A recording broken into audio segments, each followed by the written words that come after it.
Hi there, I'm Eric Rhoads from Fine Art Connoisseur. I'm the publisher, and this is our editor, Peter Trippi. Hi. Uh, if you're wondering what's going on here, I'm sitting here in my flip-flops and my summer attire. I've grown my beard for the summer, so I don't have to shave.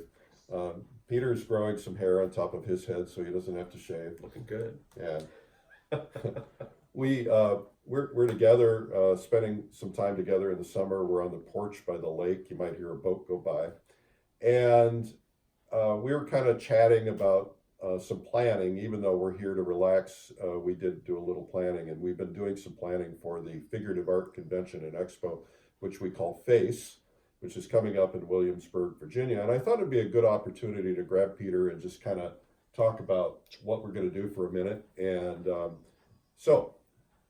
tell people about the FACE conference, why we decided to do it. Absolutely. FACE is an idea that we've been talking about for a long time because we believe in gathering kindred spirits together to bounce off of each other. It isn't just about education, in this case, demos by master artists showing our people how to do it better. But it's also about realizing that there are people just like you all around the country, even the world, who believe in the same sorts of things when it comes to the techniques of making great figurative art and also supporting each other and learning from each other in informal ways. And that's something that we've witnessed over these last years. The event took a while to gel, but when it did in 2017, it took off like a rocket. We've done our first 2 years in Miami, and now we're shifting to Williamsburg, Virginia, which is a beautiful place with a different aura. I happen to have gone to college there, so I'm excited to go back and see it looking lovely. It's actually a very comfortable place in November. It's not at all wintry. Yeah, and it's really a wonderful place because it's a tourist location. It's a living history museum. That's right. Essentially, Rockefeller bought up all these colonial buildings, put them on a street, made a town, and you have people in costume. They never get out of character. Mhm. And our first day, actually, before we officially begin, we're going to be doing a plein air event outdoors. So people who want to paint figures outdoors in costumes, and then we'll have those costume figures in our big studio. We have what we call the world's largest studio, where if you come to the conference and you want to practice what you've learned that particular day, we have an option where you can go into our studio. We have a giant ballroom with probably about 12 models. That's right. Some of them are clothed or costumed, and some of them have their own private costumes on. Um, it's really an interesting experience. But I think one of the things that a point that needs to be made is that this is really about furthering realism and the realism movement. And let's talk a little bit about that because I think that's really the critical point here. Absolutely.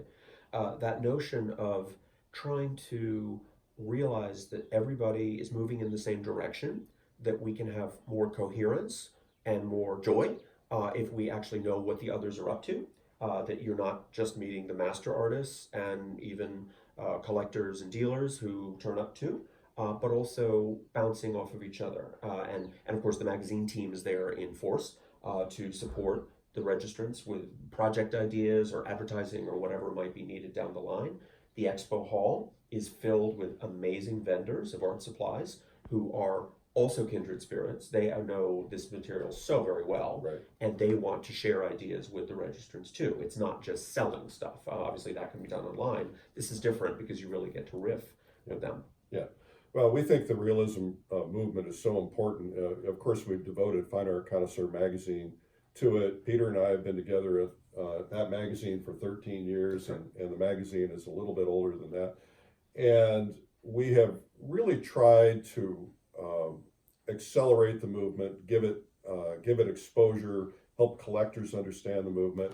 And we think it's important if you're a part of that movement, and it doesn't matter what style you might paint or draw in, whether you're a tight realist Yeah. or whether you're a loose, brushy realist.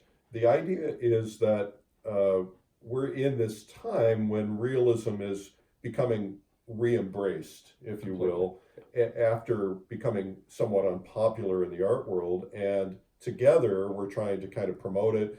at the FACE conference, we do sessions, we have dialogues like this with me, you, others, where we talk about how do we get the movement on fire, what can we do together, how do we collaborate with one another. We have marketing sessions which teach you how you can make some money with the artwork. But the comment I've heard the most from people is, I thought I was alone. Right. Exactly. I thought I was the only one out there who was sitting in my studio all day long, laboring on these things. And they get together and they're able to sit down at the table with someone who's extremely well known, famous, and ask him questions about technique, etc. Right, and it's worth mentioning that those master artists are not just flying in and disappearing; they're sticking around for much of the conference, if not all. Right. So you really get to know them as people and learn informally as well as through the formal instruction. Right. I think that idea of having intensives like the pre-conference courses, where you can go in deep for a day and a half with master artists like Michael John Angel or Daniel Maidman, or then have this 3-hour experience with a master artist during the main program. And then, as you say, the panel discussions, the lectures. We have a chief curator from the Colonial Williamsburg Foundation coming to talk about the context of what people can go out and see in the town. That notion of a very intimate village-like setting where the lodge where we're meeting is in easy walking distance of all sorts of restaurants and shops and sites. That will make it extra fun. And it's right next to the museum, and the museum has Gilbert Stuart paintings and a lot of very early American portraits. I kind of look at Williamsburg as being kind of the center of portraiture for America during that time, and there's a fabulous museum next door, so that's going to be a wonderful thing. So the pre-convention workshops are fabulous. We have 4 stages, if you can imagine, which is because it's growing. So we have a main stage where everybody's together for a lot of things, and then there's demos and speakers going on there all the time. We have another stage that is basically the video artists are talking about their work, and that is very much connected to the expo hall. The idea that people can engage and talk about which brushes are you using, which paints are you using. It's down and dirty, so to speak, which is very practical for a lot of these observers. Right, and then we have another one that is basically drawing and painting, and they're a little bit more in depth. And then we have a lecture hall essentially. And I don't know if you have anything that you want to announce or talk about yet in terms of some of the people who might be coming in on the lecture circuit. Right. Well, in fact, we call this the figurative art convention, but we also will address still life issues as well. Yeah. Tony Master Mateo from Ohio is coming to give a talk about the 3-hour still life and how to set that up and how to do it. Now, it's not a demo, but it's a slide talk that involves historical examples as well as his own work. So things like that are varied in format. This will not be cookie cutter all the way through. Right. It's fabulous. It's really a great experience, and we hope that you'll consider coming and joining us. You have a lot of options. You can come to our pre-convention workshops with Michael John Angel. Michael John Angel is the founder of the Angel Academy in Florence, Italy. He's coming over from Florence. It's a rare U.S. appearance, and very rare for him to teach in the U.S. And importantly, I think I'd like to mention this, if I may, he has said to us that what he'd like to do is show the students how you can use photographs well.